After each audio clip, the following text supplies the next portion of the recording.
America போய் அங்கே ஸ்பெஷலாக வந்து லிங்கருக்கு ஒரு ட்ரைனிங் கொடுக்குற மாதிரி ஒரு நம்மளை விட மேலே வரணும்னு அவர் ஆசைப்படுறார். இவர் வளர்த்து விட்டவங்க தனுஷோட மேலே போயிட்டார் பேசுகிற விஷயம் இருக்கு. நம்ம பையன் ஒன்று ஆசைப்படுறாரு. இதே தனுஷ் சார் வந்து ரஜினி சாருக்கு ஒரு ஸ்கிரிப்ட் எழுதினார். எழுதி அந்த ஸ்கிரிப்ட் ரஜினி சாருக்கு சொல்கிறாரு, கதை நல்லா இருக்கு, ஆனால் அந்த கதையே இந்த ரஜினிகாந்த் ஏற்ற கதை கிடையாது. சிபி சக்கரவர்த்தி கொஞ்சம் கஷ்டம்தான், மறுப்பதற்கு இல்லை. ஆனால் அந்த கதையை வந்து ரஜினி சார் பண்ணாலும் மாதிரி சொல்லி வச்சுருக்காரா. பட் ஒருவேளை ரஜினி சார்னால அது வேணான்னு டிசைட் பண்ணார்னா அந்த கதையை கமலஹாசன் வந்து ஆக்ட் பண்ணுற மாதிரி ஒரு தகவல் பேசப்பட்டு. தனுஷ் ஒருவேளை யாத்ராவை வந்து அவர் டைரக்ஷனில் இன்ட்ரோ பண்ணலைன்னால் அடுத்த சாய்ஸ் வந்து எனக்கு தெரிஞ்ச வரைக்கும் பிரதீப் ரங்கநாதன்.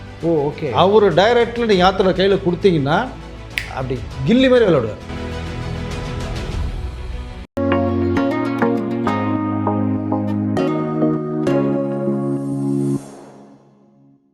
ஜெம் சினிமா சேனலுக்கு வணக்கம். நான் உங்கள் விஜய் அபிஷேக். நீங்கள் நம்ம யார் கூட இருக்கோன்னு பார்த்தீங்க அப்படின்னா ஜேர்னலிஸ்ட் வெங்கடேஷ் சார் கூட தான் இருக்கோம். சார் வணக்கம். சார் வணக்கம். எப்படி இருக்கீங்க சார்? நல்லா இருக்கு. போன வாரம் பார்த்தவங்கள மறுபடியும் பார்த்தாச்சு. சார் இன்றைக்கி என்ன விஷயத்தை பற்றி பேசணும்னு நினச்சேன் அப்படின்னா, தனுஷ் நம்ம தமிழ் சினிமாலேயே ஒரு தவிர்க்க முடியாத ஒரு ஆக்டர் அப்படின்னா தனுஷ் தான். கண்டிப்பாக. தமிழ், தெலுங்கு, அப்புறம் ஹாலிவுட்டு, ஹிந்தி அப்படின்னு சொல்லி எல்லா பக்கமும் ஒரு கலக்கிட்டு இருக்காரு. இப்போ வந்து அதே மாதிரி நம்ம தமிழ் சினிமாவில் வந்து இந்த வாரிசுலேருந்து வந்து இந்த நெப்போட்டிசம் அப்படின்னு சொல்லிட்டு வர ஆக்டர்ஸ் வந்து ரொம்பவே அதிகமாக இருக்காங்க. தப்புன்னு சொல்லலை, நல்ல திறமையோடு வந்தால் எல்லா மக்களும் ஏற்க தான் போகிறாங்க. இப்போது விஜய் சேதுபதியோட பையன் சூர்யா விஜய் சேதுபதி, கருணாஸ் அவருடைய பையன் கென் கருணாஸ், இப்போ அந்த வரிசையில் வந்து அடுத்ததாக தனுஷோட பையன் யாத்ரா தனுஷ் வந்து நடிக்க போகிறதா வந்து ஒரு தகவல் ஒன்று வந்திருக்கு. ஆனால் இது வந்து தனுஷோட ப்ரொடக்ஷன்லேயே ஜி பிரகாஷோட மியூசிக்கில் வரப்போகிறதா ஒரு தகவல் இருக்குது. இது உண்மையாக பொய்யா சார்? உண்மை தான், 100% உண்மை தான். ஏன்னா இது ரொம்ப நாள் தனுஷனுடைய ஒரு பிளான், நம்மளுடைய சன்னை ஹீரோவாக இன்ட்ரொடியூஸ் பண்ணணும் அப்படின்ட்டு.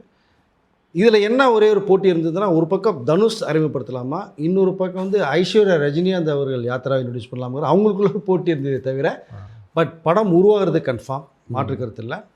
அதை ஃபஸ்ட்டு படம் வந்து தனுஷ் அவர்களுடைய பேனரில் தான் வருது. ஸோ ஒன்றரை பாரில் அதே ஜிவி தான் மியூசிக் பண்ணுறாரு. அநேகமாக வேல்ராஜ் பண்ணுவார்னு நினைக்கிறேன். ஸோ ஃபோட்டோகிராஃபி நல்ல ஒரு லவ் சப்ஜெக்ட்டு தான் கையில் எடுத்து பண்ணலான்றான். ஏன்னா நீங்கள் சொன்னது மாதிரி தனுஷ் அவர்கள் ஒரு மிகச்சிறந்த நடிகருக்கு உதாரணத்துக்கு வந்து நம்ம குறிப்பாக சொல்லப்போனால் வெற்றிமாறன் சார் படங்களை கண்டிப்பாக நம்ம கோட் பண்ணியாகணும். ஏன்னா ஒரு ஆடுகளை மாதிரியோ, ஒரு அசூரன் மாதிரியோ, கர்ணன் மாதிரியோ, மாதிரி சொல்கிறது மாதிரிலாம் அந்த மாதிரிலாம் பண்ணுறதுக்கு நிச்சயமாக எந்த ஒரு ஹீரோவுமே முடியாதுன்னு தான் சொன்னேன். அசூரன்லாம் இந்த சின்ன வயசில் வந்து அந்த ஓல்டு கட்டப் போட்டும்போது அது கரெக்டாக மேட்ச் ஆகுது பாருங்கள், அதுதான் ரொம்ப பியூட்டி. ரொம்ப எக்ஸலண்ட்டாக இருக்கும் அந்த கெட்டப். இது அந்த ஒரு மாதிரி ஆஃப் கையிலேயே காமராஜர் ஷேட் மாதிரி போட்டு அந்த கெட்டப்பில் ஒரு மீசையை வச்சுன்னா துமா துண்டு மாதிரி இருப்பார். பட் அவர் அந்த கெட்டப் கூட அப்படியே இருக்கும். இல்லை, ஒரு ஃபுல் எஃபர்ட் போடக்கூடியவர். அந்த கதைக்குள்ளே போனால் கதைக்குள்ளே போயிடுவார். ஸோ நீங்கள் நம்ம அரசன் ஆடுகளம் பொல்லாதவன், நம்ம கர்ணன் சொல்லிகிட்டு இருக்கோம். இன்னொரு படம் பார்த்தீங்கன்னா கொடி, ஒரு படம் நீங்கள் பார்க்கலாம். அதில் என்ன பெர்ஃபார்மன்ஸ் பண்ணியிருப்பாங்க, அந்த ஒரு சின்ன கேட்டப்பும் சரி, அந்த தாடி வச்சுருக்க கேட்டப்போ தான் அப்படியே டிஃப்ரெண்ட் காமிச்சிருப்பார் டோட்டலாக. உங்களுக்கு சின்ன பையன் மாதிரி இருப்பார். ஒரு +2 ஸ்டூடெண்ட்னா, இன்றைக்கி தனுஷ்க்கு என்ன ஏஜ், +2 ஸ்டூடெண்ட்னா அந்த மீசையை எடுத்துகிட்டு தாடி எடுத்துகிட்டு ஹேரை கட் பண்ணிட்டு அந்த ஸ்கூல் யூனிஃபார்ம் போட்டால் +2 மாதிரியே இருப்பார். ஆமாம். இதே இது வந்து ஒரு ரவுடி மாதிரி போட்டிங்கன்னா தாடி வச்சு விட்டு ஹேர் ஸ்டைலில் மாற்றி விட்டு மாறி ஒரு பல்ல ஒன்று உள்ளே வச்சுட்டு அப்படியே பட்டனை செயினை போட்டான்னா அப்படியே ரவுடி மாதிரி அப்படியே மாறுவார். ஸோ அவ்வளோ ஒரு டேலண்ட்டு பர்சன். பட் அவரை வந்து பையன் அறிமுகப்படுத்தும் போது எப்படி இருக்கும் உங்களுக்கு அது?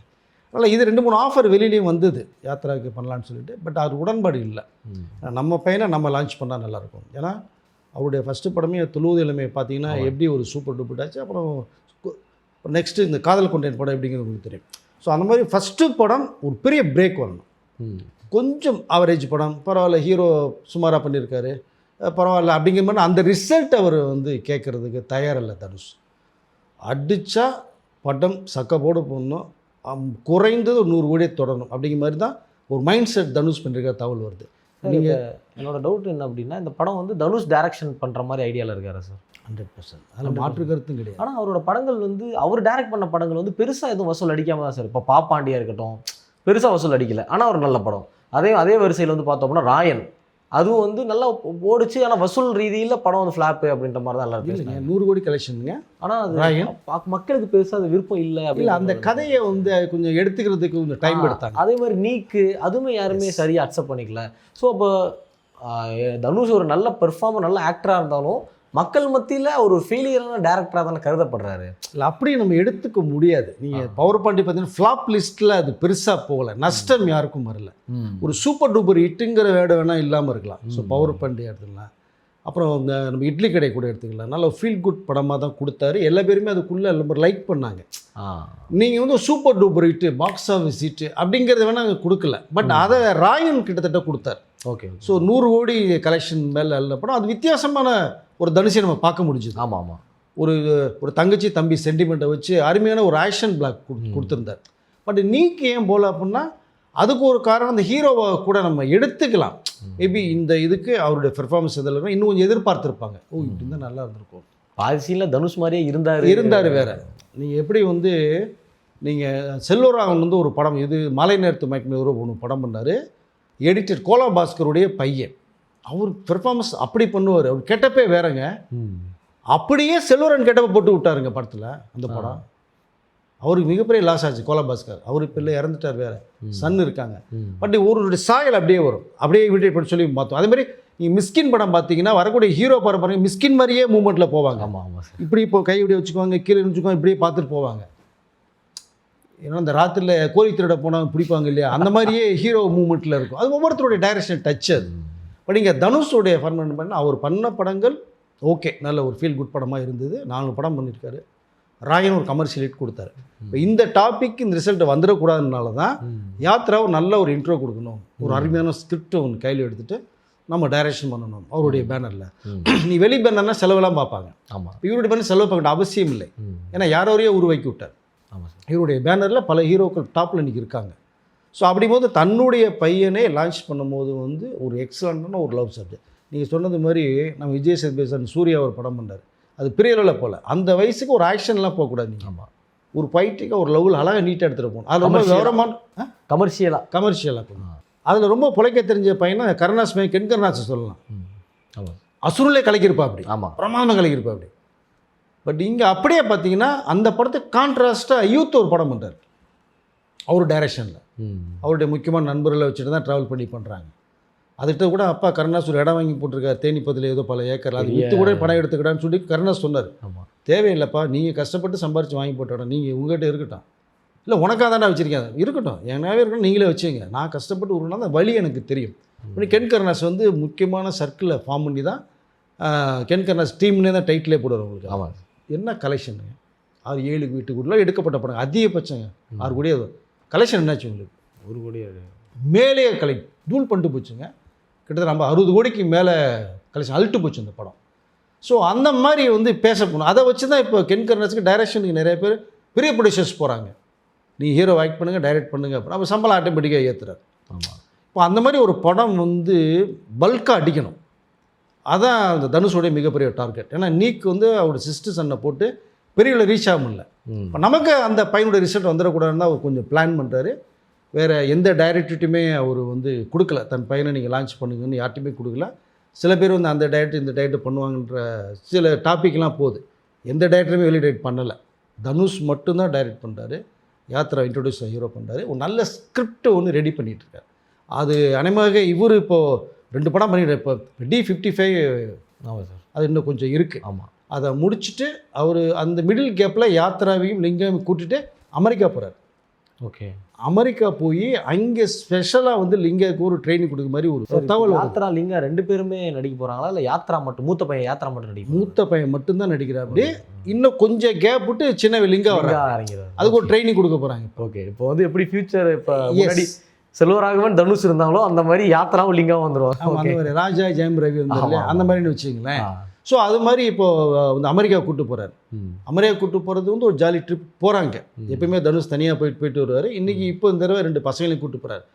அங்கே கமல் அவர்கள் போயிட்டு கூட நிறைய ஏஐ டெக்னாலஜி நிறைய முடிச்சுட்டு வந்திருக்காரு. இப்போ மிடில் பார்த்தீங்கன்னா வெங்கட் பிரபு சிவகார்த்தின்னு போயிட்டு வந்த ஒரு தகவல் சயின்ஸ் ஃபிக்ஸ் படம் பண்ணும்போது இப்போ அங்கே நிறையா விஷயங்கள் ஹாலிவுட்டில் போய் தெரிஞ்சுக்கிறதுக்கு ஒரு வாய்ப்பாகவும் இந்த ட்ரிப் அமைய போகிறதா ஒரு தகவல் வருது. லிங்காவை அப்படி செதுக்கிக்கிட்டு இருக்கார் தனுஷ். நம்மளை விட மேலே வரணும்னு அவர் ஆசைப்படுறாரு. நான் இவர் வளர்த்து விட்டவங்க தனுஷோட மேலே போயிட்டார் பேசுகிற விஷயம் இருக்குது. ஆமாம். நம்ம பையன் ஒன்று ஆசைப்படுறாரு.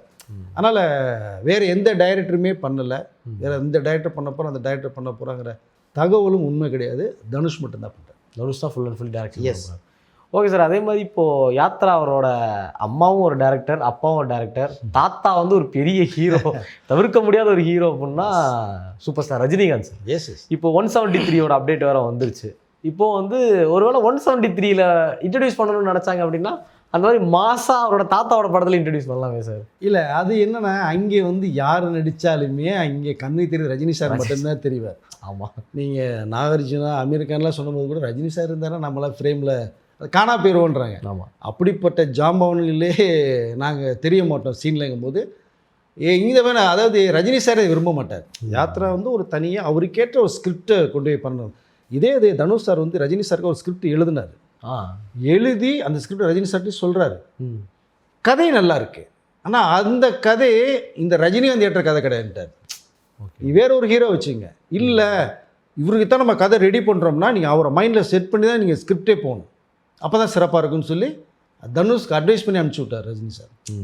அந்த கதை கொஞ்சம் மாற்றம் செய்யப்பட்டு தான் அஜித் அவர்கிட்ட சொல்லப்பட்ட ஒரு விஷயம் இருக்குது. தனுஷ் ஒரு கதை. ஓகே. அந்த கதை தான் அஜித் அவர்கிட்ட போய் அது ஒரு லைன் சொல்லப்பட்ட ஒரு விஷயம் ஒன்று இருக்குது. ஓகே. ஸோ அவர் டைரக்ஷனில் ரொம்ப இன்ட்ரெஸ்ட் அவருக்கு. அதனால் அதுவும் ஒரு பெண்டிங்கில் இருக்குது. ஸோ அதனால் ஒரு கதை உருவாகும் போது நீங்கள் 173 ரஜினி சார் தான் ஃப்ரேமில் இருப்பார். அங்கே நீங்கள் யாத்ரா பண்ணீங்க அப்படின்னா யாத்ரா காணா போயிடுவார். ஆஹா அவ்வளோதானே பேரனுக்கு பெருசாக இல்லைங்கிற மாதிரி போயிடும். அதனால் அந்த ஸ்பேஸுக்கு வந்து ரஜினி சார் இடம் கொடுக்க மாட்டார். பட் இங்கே அவங்க அம்மா நீங்கள் சொன்ன மாதிரி பெரிய டைரக்டர், அவங்களும் நிறையா படம் பண்ணாங்க. 3 படம் தனுஷை வேறு லெவலில் காமிச்சவங்க. கண்டிப்பாக கண்டிப்பாக. ஸோ அப்படி ஒரு டைப் ஆஃப் இதில் வந்து அவங்க வந்து அந்த நம்ம யாத்ரா வச்சு ஒரு மேட்ரு பண்ணுறதை ரெடி பண்ணியிருக்காங்க, ஸ்கிரிப்ட் பண்ணியிருக்காங்க. தனுஷ் ஒன்று பண்ணிகிட்ருக்காரு. ஃபஸ்ட்டு படம் தனுஷ் டைரக்ஷனில் வரும். 2வது படம் அவங்க அம்மா ஐஸ்வர்யா. வாய்ப்பு நிறையா இருக்கும். Okay sir. இப்போ 173 பற்றி பேசினதுனால அந்த கேள்வி நான் கேட்குறேன். இப்போ அஸ்வத் மாரிமுத்து தான் 173 வந்து டைரக்ட் பண்ண போகிறாரு. முன்னாடி சுந்தர் சி இருந்தார். அதுக்கப்புறம் பார்த்தீங்க அப்படின்னா சிபி சக்கரவர்த்தி வந்தார். அதுக்கப்புறம் இப்போ வந்து அஸ்வத் மாரிமுத்து. எதனால் இந்த குளறுபடி சார்? எதனால் மாறி மாறி மாறி மாறி மாறி மாறிக்கிட்டே இருக்காரு? சுந்தரசிக்கு முன்னாடி கேஸ் ரவிக்குமார் இருந்தார். அதை விட்டுட்டீங்க. ஓ. ஆக்சுவலாக வந்து ரஜினி சார் ஃபீல் பண்ணதுன்னா ஒரு ஷார்ட் டைமில் ஒரு படம் பண்ணலாம். அந்த படம் ஒரு 3 மாதத்துக்குள்ள படம் முடியலாம். ஒரு வில்லேஜ் மேட்ரு ரொம்ப ஜாலியாக ஒரு தம்பிக்கு அந்த ஊர் மாதிரி ஒரு ஒரு படிக்காதவன் மாதிரி கொஞ்சம் சென்டிமெண்ட்டோட காமெடியாக பண்ணிட்டு போனாலும் தான் விருப்பப்பட்டு கமல் தயாரிப்பில் சொல்லிட்டார். அது உருவம் தான் கேஎஸ் ரவிக்குமார் மைண்டில் வருது. அந்த மாதிரின்னா நீங்கள் ஸ்கிரிப்ட் கேஎஸ் ரவிக்குமார் சூப்பராக பண்ணுவார். முத்து படையப்பெல்லாம் நீங்கள் தெரியும். படையப்பா இந்த ஜென்ரேஷனுக்கு கேஎஸ் ரவிக்குமார் சார். இந்த வர்றேன் இந்த விஷயத்துக்கு வரேன். ஓகே வாங்க சார். நான் கொடுக்க மாட்டேன். ஓகே. ஏன்னா படையப்பா 2 ரெடி பண்ணி வச்சுருக்காரு. ஸோ இப்போ அது ஒரு ப்ராசஸ் இருக்குது. அப்போது இந்த ஃபேமிலி என்டர்டைன்மெண்ட் கொள்ளும்போது அது டார்கெட் பண்ணாங்க. கொஞ்சம் வந்து ஹோல்ட் பண்ணார். ஸோ ரஜினி சார் கேஎஸ் மட்டும் நம்ம படம் பண்ணுவோம் வெயிட் பண்ணும்போது தான் சுந்தர்சி உள்ளே வர்றாரு. அப்போ சுந்தர்சி வந்து ஒரு கேம்பஸ்குள்ளேயே படம் பண்ணால் ஒரு ஆர்டிஸ்ட் கேங்கே கொண்டு உள்ளே தூக்கி போட்டு படத்தை முடிச்சுட்டு வெளில வந்துடுறாரு. நல்லா சுவாரஸ்யமாக ஜாலியாக போயிடும். மினிமம் கேரண்டியாக ஒரு படம். ஆமாம் சார். ஏன்னா 13 வருஷத்துக்கு வந்த படம் மதகஜராஜா பார்த்தீங்கன்னா சூப்பர் அடிக்கும். உங்களுக்கு சக்க போடு பிடிச்சி எப்பவும் பார்க்குற மாதிரி இருக்கும் ஒரு படங்கள். உள்ளே தள்ளித்த படம் நீங்கள் இப்போ பாருங்கள் ஜாலியாக இருக்கும். ஆமாம். 96 வந்த படம் கார்த்திக் ரம்பா. இப்போ பார்த்தாலும் நீங்கள் ஜாலியாக படம் பார்க்கலாம். அப்படி ஒரு டைரக்டர். அப்போ இந்த கதைக்குள்ளே போனோன்னா அவர் 2 பேரை சாய்ஸ் பண்ணது. அது சில கதைகள் உடன்பாடு சுந்தர்சிக்கு வராதனால அவர் கொஞ்சம் வெளியில் போனார். சொல்லாமல் வெளியில் போனார். அப்போ தான் ரஜினி சார் என்னடா இது சரி ஓகே போனவர்கள் நம்ம ஒன்றும் பண்ண முடியாது அப்படின்ட்டு தான் நிறைய இயக்குநர்கிட்ட கதை கேட்க ஆரம்பிச்சு. அதில் பார்க்கின்ற ராஜ்குமார் இருக்காங்க, மகாராஜா, அப்புறம் நித்திலன் இருக்காங்க. அப்புறம் இப்படி சில டைட்டில் கதை கேட்டாங்க. எல்லாமே ஓகே பிடிக்காத மாதிரி போகுது. ப்ரொஃபஸர் கதை ராம்குமார் சொன்னது பார்க்கிங் டைட் இருந்தாலும் அவர் எதிர்பார்ப்பு வேறு மாதிரி இருக்குது. அப்போது 3 மாதத்துக்குள்ளே ஷார்ட் டைமில் ஒரு வில்லேஜ் மேட்ரு பண்ணும்போது தான் அங்கே கேஎஸ் ரவிக்குமாரும் சுந்தர்சி உள்ளே வந்தாங்க. இப்போ தூக்கி ஓரமாக வைக்கிறார். சரி இப்போ இன்றைக்கி ட்ரெண்டிங் தகுந்த மாதிரி இந்த இளம் இயக்குனரோட உள்ளே போகலான்னு முடிவு பண்ணுறார். அப்போ தான் சிபி சக்கரவர்த்தி ஒரு லைன் சொல்கிறாங்க, பிடிக்குது, அது டெவலப் பண்ண சொல்லிட்டாங்க. டெவலப் பண்ணி முடிச்சிட்டாரு. ரஜினி சாருக்காக எழுதப்பட்ட கதை அது சிபி அவர்கள் சொன்னது மேட்டர். ஸோ அது பார்த்தோம்னா ஒரு சயின்டிஃபிக்கான படம் தான் அது. நீங்கள் ஹாலிவுட் ஸ்டைலில் இருக்கும் நீங்கள் பார்த்தீங்கன்னா. ஸோ அப்படியே ஒரு படம். நீங்கள் ஜேம்ஸ் பாண்ட் படம் பார்த்தீங்கன்னா எப்படி இருக்கும்? நீங்கள் அவர் அங்கே இருப்பார், இங்கே இருப்பார், இந்த கண்ட்ரி சுற்றிக்கிட்டே இருப்பார், ஃபாஸ்ட்டாக போவார். பல வெளிநாட்டில் ஷூட் பண்ணியிருப்பாங்க. பார்க்கும்போதே கலகலப்பாக இருக்கும். அந்த மாதிரி ஒரு கதைக்களம் ரஜினி சாருக்கு பிடிக்குது. ஆனால் பல வெளிநாடு போகணும். சைனா போகணும், ஜப்பான் போகணும், ரஷ்யா போகணும், ஆப்கானிஸ்தான் போகணும், இப்படி நிறைய கண்ட்ரி ட்ராவல் பண்ண வேண்டியது இருக்குது. பட் இன்னைக்கு இருக்கிற இந்த உடல்நிலை கண்டிஷனுக்கு இவ்வளோ இடத்துல போய் ஷூட் பண்ணக்கூடிய அந்த ஒரு மனநிலை இல்லை. அப்போது இது பெரிய பட்ஜெட் வேறு. அப்போ இருக்க அந்த மாறுது, அந்த வில்லேஜ் கதைக்களம்லேருந்து இதிலேருந்து மாறி இப்போ இளம் இயக்குனர்கிட்ட வர்றாங்க, பெரிய பட்ஜெட்டில் போகுது, கமல் தயாரிப்பு தான்.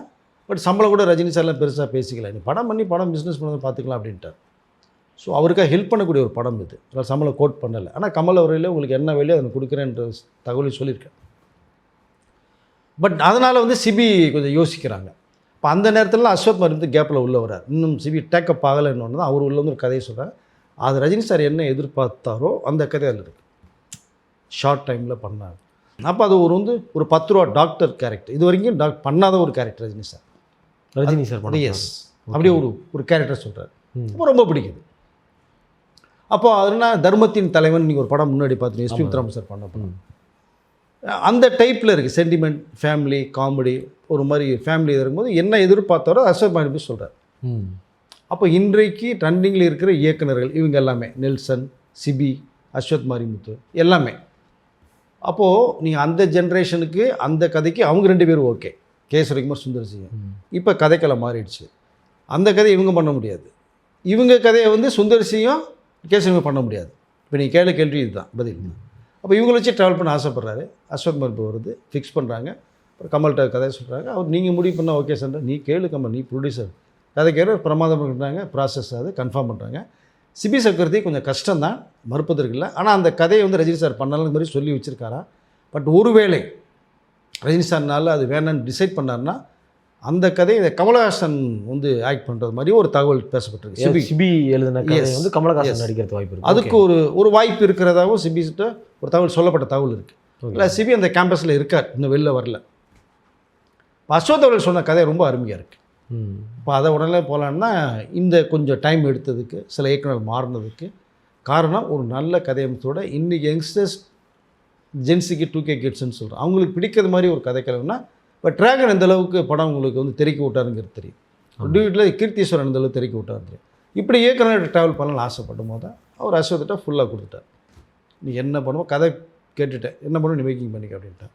அதனுடைய ஆரம்ப விழா இன்றைக்கி ஆரம்பித்தோம். ஸோ ஒரு நல்ல ஒரு அப்டேட் வந்திருக்கு. இந்த படம் வந்து என்ன மாதிரி அமையும் அப்படின்றது வந்து படம் வந்தால் தான் நமக்கு தெரியல. நல்ல ஸ்கிரிப்டுன்னு சொல்லாங்க சார். ஏன்னா ரஜினி சார் சொல்லும்போதே பார்த்தோம்னா அருமையான ஒரு கதை, நானும் கொஞ்சம் டைரக்ஷனை கற்றுக்கணும், இன்றைக்கி இருக்கிற அந்த ஜென்சிக்கிட்ட நான் ட்ராவல் பண்ணணும். அவர் பாருங்கள் எந்த அளவுக்கு ஸ்பீடாக இருக்காங்கிறது பாருங்கள். 75 இயர்ஸ், நீ 20 வயசு பையனோட நான் ஓடணுங்கன்னு ஆசைப்பட்றாரு. அவங்களுக்கு தகுந்தது மாதிரி ஸோ கதைக்களத்தை உருவாக்கணும்னு பார்க்குறாரு சார். அப்போது எனக்கு என்ன சந்தேகம் அப்படின்னா, பிரதீப் ரங்கநாதன் அவரோட ப்ரொடக்ஷனில் வந்து அஸ்வத் மாரிமுத்து ஒரு படம் நடிக்கிறதா ஒரு தகவல் ஒன்று வந்தது. அப்போ அது படம் தள்ளி வச்சுருவாங்க. இல்லை அது இருக்குது, அது கொஞ்சம் தள்ளுறாங்க. அது வந்து மெயின் ஹீரோ கிடையாது. ஓகே. பட் அவர் இம்பார்ட்டன்ட் ரோல் பண்ணுறாரு. ஹீரோயின் தான் அதில் மெயின் ரோல் பண்ணுறாங்க. ஹீரோயின் தான். நம்ம டாப்பிக்கை தாண்டி எங்கெங்கேயோ போயிட்டு இருக்கோம். ஓகே, சுவாரஸ்யமான தகவல் தானே, தப்பு கிடையாது. ஏன்னா அந்த லிங்க்கில் தானே போதும் உங்களுக்கு. பிரதீப் ரங்கநாதன்கிற மேட்டரில் வந்து பார்க்க போனோம்னா உங்களுக்கு வந்து நீ யூத்தில் இருக்க. ஆமாம், அதை தான் சொல்ல வந்தேன். இப்போ நீங்கள் லிங்க் கொடுக்குறீங்க. இப்போ தனுஷ் ஒருவேளை யாத்ராவை வந்து அவர் டைரக்ஷனில் இன்ட்ரோ பண்ணலைன்னால் அடுத்த சாய்ஸ் வந்து எனக்கு தெரிஞ்ச வரைக்கும் பிரதீப் ரங்கநாதன். ஓகே. அவர் டைரக்டில் நீ யாத்திரை கையில் கொடுத்தீங்கன்னா அப்படி கில்லி மாதிரி விளையாடுவார். தனுஷ் என்ன பண்ணணும்னு நினைக்கிறாரோ அதோட 10 மடங்கு அதிகமாக பண்ணி தருவார். ஒரு லவ் டுடே மாதிரி ஒரு ஸ்கிரிப்ட் ஒன்று தனுஷோட பையன், டிராகன் மாதிரி, டியூட் மாதிரி, ஒரு வித்தியாசமான யங்ஸ்டர்ஸை கவர் பண்ணுறது மாதிரி. ஏன்னா நீங்கள் யங்ஸ்டர் 2K ஜென்சி கிட்ட நீங்கள் பிரதீப் பாக்கெட்டில் இருக்காங்க, அதை தெரிஞ்சுங்க. அவங்களோட பல்ஸ் என்னங்கிறது பிரதீப் தெரியும். நான் அதை தான் எண்டு கொண்டாலும் பார்த்து நீங்கள் ஓப்பன் பண்ணிட்டீங்க. அதனால் தனுஷை விட யாத்ராவை போய் பிரதீப்ட கையில் கொடுத்தா அவர் அழகாக செதி கொண்டு மிகப்பெரிய ஒரு ஸ்டாராக வந்து மாற்றி காப்பார். ஆனால் அவருக்கு நிறைய ஒரு டைரக்ஷன், ஹீரோன்னு அவர் படங்கள் வரிசையாக இருக்குது. தனுஷுக்கும் படங்கள் லிஸ்ட்டில் இருக்குது. ஆமாம் சார். இது எந்த கேப்பில் யாத்திரா வச்சு அவர் ஆரம்பிக்க போகிறாரு, எப்போ ஷூட் பண்ண போகிறாங்க, எப்போ ரிலீஸ் பண்ண போகிறாங்க, அந்த தகவல் மட்டும் இன்னும் தனுஷ்கே தெரியல.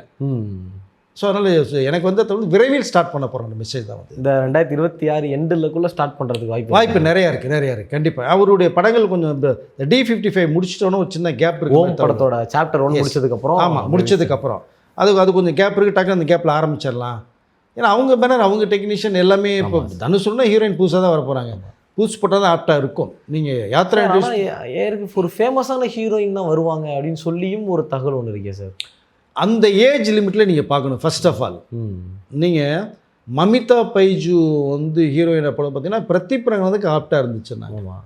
இப்போ ஜனநாயகனில் வந்து விஜய் அவர்களுடைய சிஸ்டர் கரெக்ட் பண்ணியிருக்கேன், பொண்ணு மாதிரி படத்தில். அப்போ அது கொஞ்சம் மேட்ச் ஆகும். அப்போது இந்த மாதிரி மமிதா பைஜு நீ யாத்திராவுக்கு போட்டிங்கன்னா ஒருவேளை நல்லா இருக்கலாம் மேபி. சொல்லலாம் அந்த மாதிரி ஒரு ஹீரோயின் கிடைச்சா இன்னும் சிறப்பாக இருக்கும். பார்க்குறதுக்கு தெரிந்த முகம், எல்லா லாங்குவேஜுக்கு போகும்போது. அதை தவிர்த்து புதுமுகங்கள் நிறைய பேர் இருக்காங்க உங்களுக்கு. எல்லாத்தையும் சாப்பிட்டு போகிற அளவுக்கு ரொம்ப யங்ஸ்டர்ஸ் கேர்ள்ஸ் நிறையா இருக்காங்க. அழகாகவும் இருக்காங்க. அழகாக ஒரு கேர்ள் அப்படி மமிதா பைஜு மாதிரி ஒரு க்யூட்டாக ஒரு பொண்ணை கொண்டு வந்து போட்டோன்னா வேணான்னு இருக்க போது உங்களுக்கு பேர். அப்போ நீங்கள் அந்த கதைக்களத்தை பார்க்கும்போது புதுசாக இருக்கும்போது நல்லாயிருக்கும். இங்கே ட்ரேட்மார்க் யார்? தனுஷ். தனுஷ் தயாரிப்பில் அவர் டைரக்ஷன். இன்னொரு ட்ரேட்மார்க் என்ன இருக்குது? சூப்பர் ஸ்டார் ரஜினிகாந்த் அவர்களுடைய பேரன். இது 2 போதுமே ஐடி உங்களுக்கு அடையாளத்துக்கு. இதோட என்ன வேணும்? எக்ஸ்ட்ராவா ஐஸ்வர்யா ரஜினிகாந்தோட அம்மா, அவங்க டைரக்டர்ஸ், ப்ரொடியூசர். அப்போ இந்த 3 பேக்ட்ராப்பில் வந்து யாத்திராவுக்கு ஒரு என்ட்ரி கிடைக்குன்னா எந்த ஹீரோக்குமே கிடைக்காதுங்க. மிகப்பெரிய கிஃப்ட் அவருக்கு. அதுக்கேற்ற ஒரு கதையை உருவாக்கிட்டு இருக்காங்க. எந்த ஹீரோயின் பண்ண இன்னும் கமிட் பண்ணலை. பட் மேபி இந்த லிஸ்ட்டில் இந்த மாதிரி இருக்குல்ல, மமிதா பைஜு மாதிரி இந்த மாதிரி வரதுக்கான வாய்ப்புகளும் இருக்குது. பார்க்கலாம். ஒன்லி எனக்கு தெரிஞ்ச ஒரு நியூ ஃபேஸ் போட்டால் சிறப்பாக இருக்கும். Okay sir. சார் இப்போ என்ன அப்படின்னா, என்றைக்குமே காக்கைக்கும் தன் குஞ்சு பொன் குஞ்சு அந்த மாதிரி வந்து நீக் படம் வந்து என்னதான் நம்ம தமிழ் சினிமாவில் வந்து ஹிட் அடிக்காமல் இருந்தாலும் அது ஒரு நல்ல படம், கண்டிப்பாக ஜாலியான ஒரு படம். ஏன்னா பிரேமலு, மலையாளத்தில் பிரேமலு மாதிரி தமிழ் சினிமாவில் நீக் அந்த மாதிரி ஒரு ஹிட் அடிக்கும் தான் எல்லாருமே எதிர்பார்த்தோம். ஒருவேளை தனுஷ் அவர்கள் நடிச்சிருந்தா நீக் படத்துலேயே வந்து அவரோட அக்கா பையன் நடிக்க வைக்கிறதுக்கு பதிலாக நம்மளோட யாத்ரா தனுஷை கூட நடிக்க வச்சிருக்கேன். கண்டிப்பாக அது அப்போ ஏன் தனுஷ் அவரோட பையனை நடிக்க வைக்காமல் உங்களோட அக்கா பையனை நடிக்க வச்சிருக்கேன்? ஏஜ் இல்லைங்க. இப்போவே ஏஜ் இருக்குது. பட் இருந்தாலும் அந்த ஃபேஸ் வேல்யூ ஒன்று இருக்கு இல்லையா? இப்போ அந்த படம் பண்ணுறது போகிறோன்னா ஒரு 2 years பேக்கு அது எப்படி இருக்கு? இன்னும் பொடினா இருப்பா அப்படி யாத்திரா பார்க்குறதுக்கு. Okay sir. ஒருவேளை சார் எனக்கு என்ன சந்தேகம் வருது அப்படின்னா, ஒருவேளை இந்த ஆடியோ லான்ச்சுக்கு எல்லாத்துக்குமே ரெகுலராக அவங்க பசங்களை கூட்டிகிட்டு போனது வந்து இன்ட்ரடியூஸ் பண்ணுறதுக்காக கூட இருக்கும், ரிஜிஸ்டர் பண்ணுறது. ஆமாம், அந்த நெர்வஸ் வரக்கூடாது. இந்த கேமரா ஃபியர் இருக்கும், நிறைய பேர் இருக்கும், அது வரக்கூடாது. இதுதான் இது ஆடியோ லான்ச்னா இப்படி தான் இருக்கும், இப்படி தான் நம்ம பேசணும், இப்படி தான் இருக்கணும். இந்த ஃப்ரண்ட் ரோட்டில் உட்கார வச்சுருவார். ஆமாம் சார். ஃப்ரெண்டில் பக்கத்தில் பேசும்போதெல்லாம் பார்ப்பார். தனுஷ் உட்காரும் பக்கத்தில் உட்காந்துருப்பாங்க ரைட் லெஃப்ட்டில். தனுஷ் ஸ்டேஜுக்கு போனான்னா இந்த பசங்களை பார்த்துட்டு தான் அவருடைய மூமெண்ட்டே இருக்கும். ஒரு பையன் வீடியோ எடுத்துகிட்டே இருப்பார் மொபைலில், இவர் வந்து ஃபுல்லாக வாட்ச் பண்ணிட்டே இருப்பார் அப்படின்னு பார்க்குவார். அப்போது அதெல்லாம் கொஞ்சம் கொஞ்சமாக ஸ்டெப் பை ஸ்டெப்பாக கொண்டு வர்றாங்க. இந்த நெர்வஸ் இருக்கக்கூடாது, கேமரா ஃபியர் இருக்கக்கூடாது, வந்தால் தூள் பண்ணிட்டு போகணும் அப்படிங்கிற அந்த ஒரு பார்வை தான். அதனால் நீக்கில் வந்து இவர் பண்ணியிருந்தால் சிறப்பாக இருந்திருக்கும். பட் ஆனால் இந்த ஏஜ் அப்போ இல்லை. இப்போ பார்க்குறது மாதிரி இருக்கார், கொஞ்சம் நல்ல ஹைட்டு வெயிட்டு, நல்லா சொல்லப்போனால் தனுஷோட அழகாக இருக்கார் பையன் யாத்திரா. ஸோ அவ்வளோ ரொம்ப எக்ஸலண்ட்டாக இருக்காரு. ஸோ அதனால் அவருக்கேற்ற கதை உருவாயிருக்கு. அது எப்போ ஆரம்பிக்க மட்டும் தான் தனுஷ்கிட்ட தெரியல, ஷார்ட் டைம் சார். அதான் என்னென்னா தனுஷ் ஆரம்பிச்சிருவார், எனக்கு அதில் ஒரு நம்பிக்கை இருக்குது. பட் ஆனால் தனுஷ் அவர்கள் ஏகப்பட்ட கமிட்மெண்ட்டில் இருக்கார். இப்போ வந்து ராஜ்குமார் பெரியசாமியோட ஓம், அதுக்கப்புறம் லப்பர் பந்த் டேரக்டரோட ஒரு படம், அதுக்கப்புறம் ஃபைட் கிளப்புன்னு சொல்லி ஹாலிவுட்டில் ஒரு படம் எடுக்கிறாங்க அப்படின்னு சொல்லி அப்படி ஒரு தகவல் இருக்குது. ஏகப்பட்ட பேருக்கு வேல்ஸ் என்டர்டைன்மெண்ட்டுக்கு வேறு அப்போ ஒரு படம் ஒன்று கொடுத்துருக்காங்க அப்படின்னு சொல்கிறாங்க. அப்படி டைமில் வந்து ரெஸ்ட் எடுக்க முடியாத அளவுக்கு ஓடிக்கிட்டு இருக்காரு. இல்லை எந்த டைமில் ஸ்கிரிப்ட் எழுதுவார், எந்த டைமில் ஷெடியூல் போடுவார், எந்த டைமில் ஷூட்டிங் போவார்ன்றதே தெரியல. இது அது ஸ்கிரிப்ட் ஒர்க் மீன்ஸ்னால் ஒரு லைன் மைண்டில் ஒரு லைன் ஓடும்ல. அப்போ அவருடைய கோ டைரக்டர் அந்த அசோசியேட் டைரக்டர் அசிஸ்டன்ட்ஸ் எல்லாமே இருக்காங்க இல்லையா, அவங்க இந்த லைனை சொல்லி இதுன்னு சொல்லி டெவலப் பண்ண சொல்லிடுவாங்க. ஓகே, இப்போ வந்து 5 பேர் இருக்காங்கன்னா 5 பேர்கிட்ட வந்து ஒரு 5 சீனை கேட்டு ஓட்டுருவாங்க. லைன் இது தான் பேஸ். இது இதில் பில்டிங் எழுப்புங்க, யார் என்னென்ன அழகாக நீங்கள் பில்டிங் எழுப்புன்னு பார்ப்போம், நம்ம என்ன பெயிண்ட் பண்ணுறீங்கன்னு பார்ப்போம். இதுதான் சிம்பிள் லாஜிக். ஒவ்வொருத்தர்கிட்ட 5 சீன் கேட்டு வாங்குவாங்க. அப்போ 5 பேர் தான் 25 சீன் வந்துடும். ஒரு படத்துக்கு 70 சீன் தான். நீங்கள் 2.5 மணி நேரம் படத்துக்கு பார்க்குறது ஒரு 60 சீனு. ஆமாம், ஒரு 3 மணி நேரம் படத்துக்கு ஒரு 75 சீன்ஸ் போகும். இதுதான் படம். அப்போ நீங்கள் 5 பேர் 10 சீன் சொன்னால் 50 சீன் ஆகிடுச்சு. அப்போ அதில் வந்து டக் டக் டக்னு ஒரு ஸ்கிரிப்ட் உருவாகும். பேஸ் இதுதான். அப்போ இதெல்லாம் பார்த்து முடிச்சுட்டு அவருக்கு வந்து எண்டில் ஒரு ஃபில் பண்ணுறாரு, இன்னும் கொஞ்சம் ட்ராக் மாற்றி போகலாம், இப்படி கொண்டு போங்க. அதுக்கப்புறம் அந்த ஒரு 1 வீக் ஃபைனல் ஷெட்யூலில் உட்காருவார், கொஞ்சம் பாலிஷ் பண்ணுவாங்க. இதுதான் எல்லா இயக்குனருமே உருவாரு. ஒரு இயக்குனர்கிட்ட உருவாக்குறது, நீங்கள் ஒரு படம் பார்க்குறீங்கன்னா அந்த படத்துக்கு முழுமையாக வந்து இயக்குனர் மட்டுமே பொறுப்பேற்கவே முடியாது. ஒரு லைன் தான் உருவாகும்.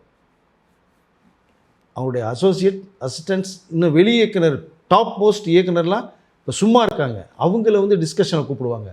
அவங்களுக்கு ஒரு மணி போய்டும். இப்போ இது லைன் டிசைட் பண்ணி சொல்லுங்கன்றோம். எல்லாம் சொல்கிறத கலந்து வச்சு அவர் கதையை ரெடி பண்ணுவார். இதுதான் பட் அதனால் டைம் இல்லை. நீ வடசென்னை 2 பண்ணுறதுக்கு ஒரு டைம் ஆமாம் இல்லை. சார், அது வேற ஒன்று இருக்குது 3 வருஷம் இல்லைங்கிறாரு. ஆமாம் 6 படம் கையில் இருக்குன்றாரு. இப்போ அதே வெற்றிமாறன் படம் பண்ணணும், அவருடைய லட்சிய படம் வடசென்னை 2, அதுக்கே டைம் இல்லை. பட் பேஸ் டைம் கிடையாது. ஹாலிவுட் வரைக்கும் போகிறாரு. இந்த மீட் டைமில் பையனுக்காக ஒரு டைம் ஒதுக்கி தான் தீரணும். ஏதாவது மாதத்துக்கு ஒரு 10 நாள் ஒதுக்கி இதை பண்ணி கொடுத்தாருன்னா சிறப்பாக இருக்கும். அந்த வேலைகள் பண்ணிகிட்டு இருக்க ஆரம்பிச்சிருக்காரு தனுஷ்.